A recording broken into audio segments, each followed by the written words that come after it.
صحیح بخاری حدیث نمبر 136 کا اردو ترجمہ۔ یہ حدیث بھی احرام کی حالت میں لباس کے قوانین کی وضاحت کرتی ہے اور پچھلی دو احادیث کے احکام کو دہراتی ہے۔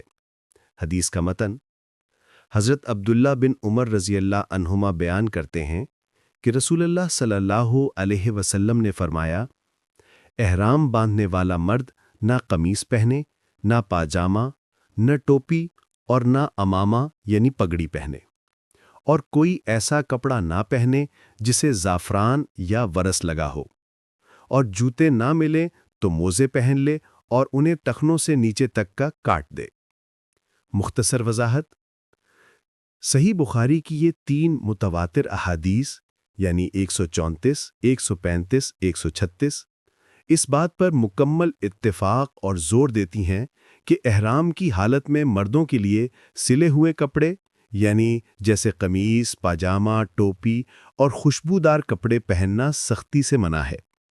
موزوں کو صرف جوتے نہ ملنے کی صورت میں ٹخنوں سے نیچے تک کاٹ کر پہننے کی اجازت ہے۔ صحیح بخاری حدیث نمبر 136۔